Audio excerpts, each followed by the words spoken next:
name is Kim Mannett, and I'm one of the regional organizers for Tesla Owners Club of New York State on Long Island. And I'm here to show you a few different kinds of setups for doing your camping in your car. Now, I'm going to do with a budget mattress that I have put together first, and then a second one that I had to actually put together as well.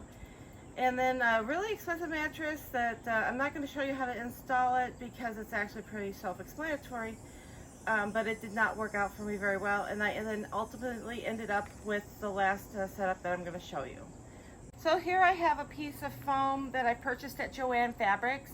It's about 4 inches thick, and I cut it to the width of my car so that I put it right up against the gap there. I can move it in as much as I can and make sure it's nice and straight up against the back here, so that parallel. The next I'm going to do is take out a couple other pieces. Now, the reason why I chose only this one piece here is, if you know, my under trunk is right here, so I still want to be able to get into it. So I have one solid piece in the back, and then I have 3 little pieces I'm going to put down here that will allow me to get into the under trunk easier if I just remove those and still keep the actual foam mattress on top. So these 3 foam pieces actually came from another mattress that I'm going to show you how to put in here. I actually trimmed it down to custom fit it in my car, but I use these pieces for all the mattresses now. I just sit them in here, one on each end, and then I put this in the center there, and it just stops my foot, going downhill and falling. And now we'll start with the first mattress setup. It is a thin mattress pad, and with another mattress pad with it to make it a little bit more cushy.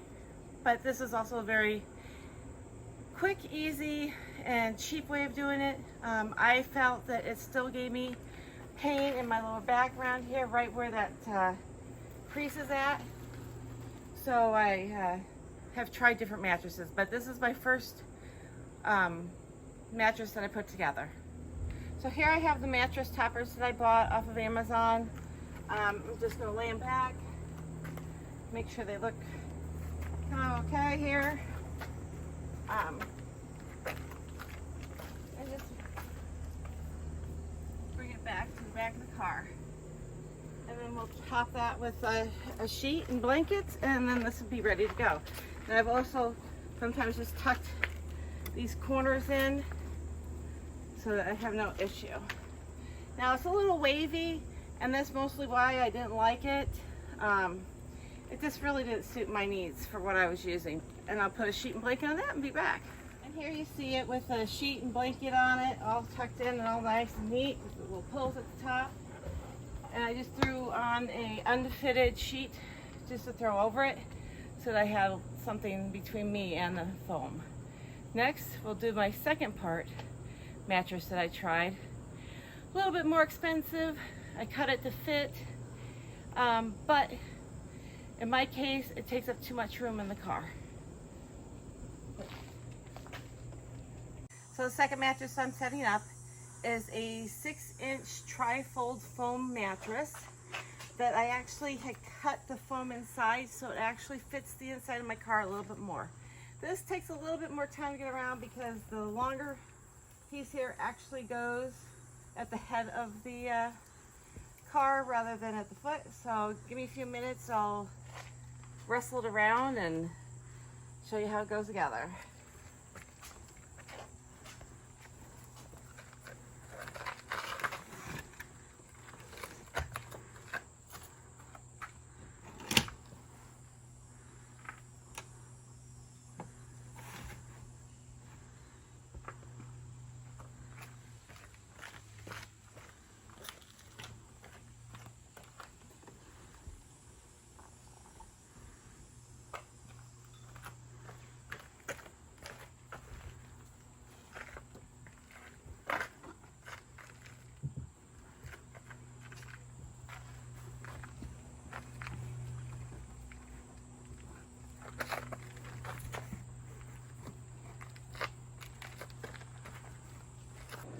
And here you see I finally got the mattress all settled in.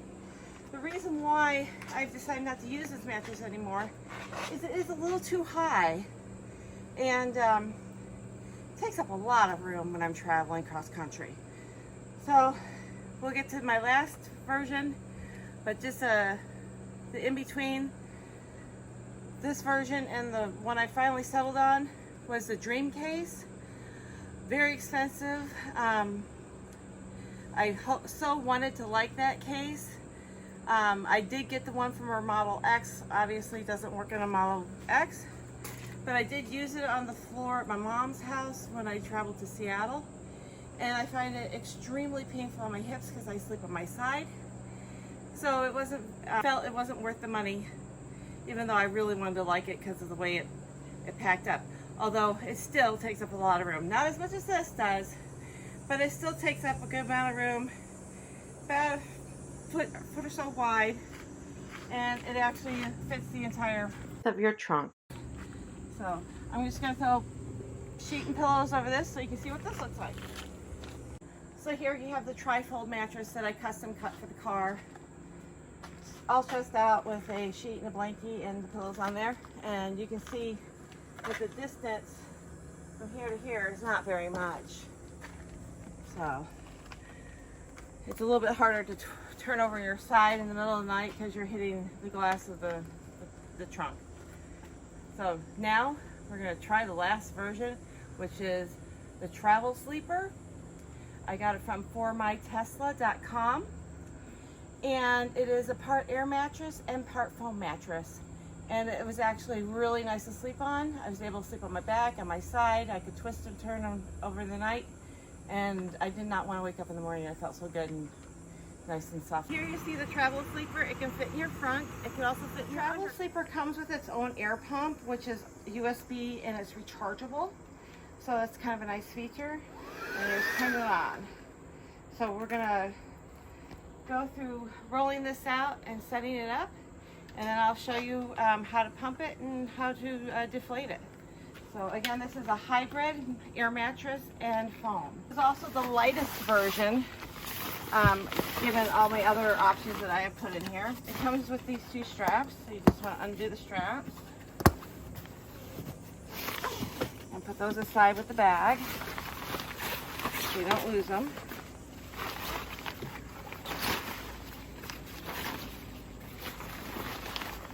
And so we're going to look at this and see where there's a larger, okay, so you see there's a curve that goes to the front and this goes at the back.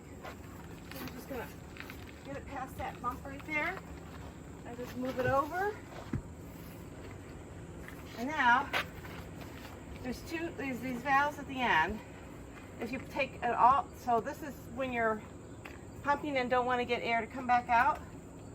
But if you do the two of them, this is where it's actually letting air in. And it's starting to self-inflate. Take both of them off, take one of them off. Some people like to watch it inflate, because it's just a slow process. But you'll see it start to expand here. Maybe still kind of move it around where you need to. And there's also two more valves at the front. Leave me on the side here, so I can actually open all four and get it to breathe more air in if I want to inflate faster.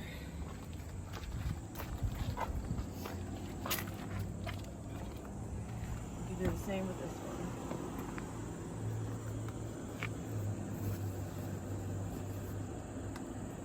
This is just self-inflating right now, which it's pretty close to being done.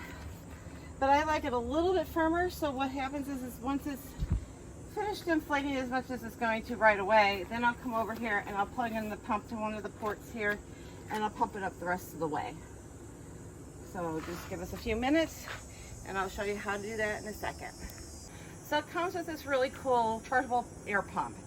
And so to inflate it, you're going to insert this end, and you're going to make it sure that you can push this in. And you're just going to take the top plug out so it has the yellow showing here. And we're just going to insert it here, and then we turn it on. And this feels a little bit more stiffer for me. Air's not coming out because it has a lock here. So we put that on. So now when you go to deflate, you're gonna, any one of the ports, and you're gonna use this side and then turn it on, and that actually pulls the air back out. So I'm gonna dress this up with the sheets and the blanket, and then show you how to deflate it afterwards. Here's the travel sleeper all dressed up. It's also, like I said, the lightest option I have, and it takes up the least amount of room. And now I'll be getting ready to show you how to uninflate it. Now that I'm getting ready to deflate it, I open the top plug, not the bottom one, and I'm just going to take this here and line it up inside there. It's easier to do it this way so I can show you, but I'm going to line up in there and then turn this on, and it'll actually start sucking the air out of it.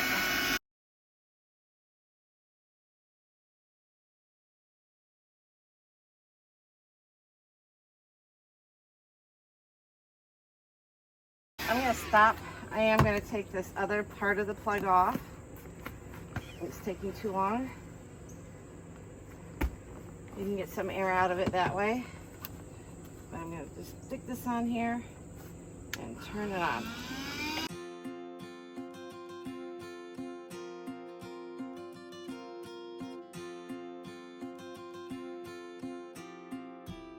Okay, so I finished pumping out as much air as I can. I close the cap, and then if you see, you can just naturally roll it over to where it originally was, and then you can start rolling it up. So I want to get these straps ready beforehand, because we are going to roll it, and then my straps all laid out. Roll it as tight as I can.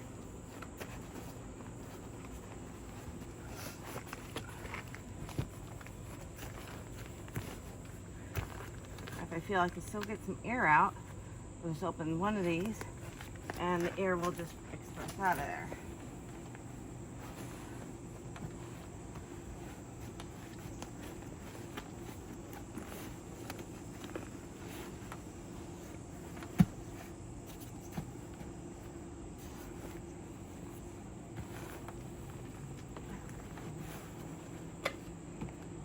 Fun part.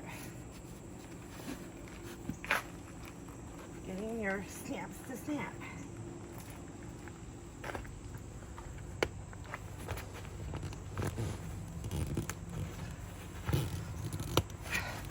Here's one.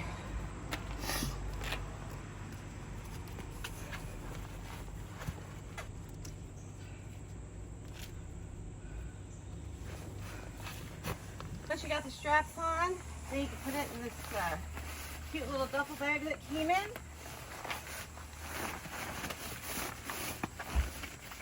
And I put the rechargeable pump in with it so I don't lose it, and I have it for my next adventure. So just put your drawstring on here and pull it up as far as you can.